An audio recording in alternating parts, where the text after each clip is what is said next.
Yesterday, the whole country shared in the sorrow of our armed forces families as they saw their loved ones come home. We support both our troops and the reasons for being in Afghanistan.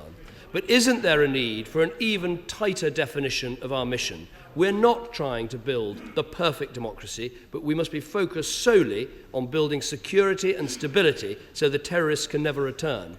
We've been in Afghanistan for 8 years now. Does the Prime Minister agree with me that if we're to maintain public support, both here and vitally in Afghanistan, we've got to show greater urgency and we've got to make more visible progress? Mr. Speaker, first of all, I think the whole country joined with the people of Wootton Bassett in the dignified way that they wanted to recognise the service and sacrifice of our armed forces. And I think we owe a huge debt of gratitude to the people of Wootton Bassett who have to endure great tragedies, seeing them happen and welcoming back people who have died on behalf of our country. Let me ask some very specific questions about helicopters and Afghanistan. Isn't the basic problem this? The number of helicopters we have in Afghanistan is simply insufficient.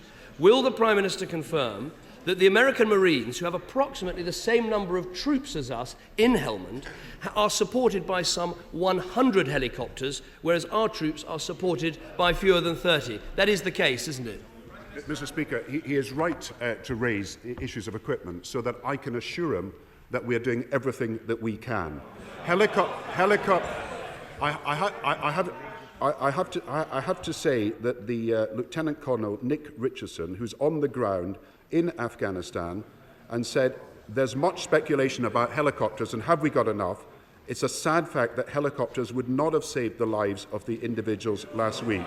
What the public will find hard to understand is that we have 500 helicopters as a country, and yet less than 30 of them are in Afghanistan. Take one group specifically. Why are the 8 Chinooks that were delivered in 2001 at a great cost, why is it that only one of them is now ready? Why hasn't there been greater urgency? That is a legitimate question, and it actually requests a proper answer. The Chinooks are in the process of being adapted for Afghanistan. Can I also say, as regards the Allies' contribution, that 3 helicopters have either arrived or are about to arrive. 11 in total have been promised. 30 million has been put into the helicopter fund by us and others. Can I just explain to him that helicopters have got to be adapted for the terrain in Afghanistan? They are dealing with excess heat and with height. Our helicopter crews have got to be trained for that particular operation in Afghanistan.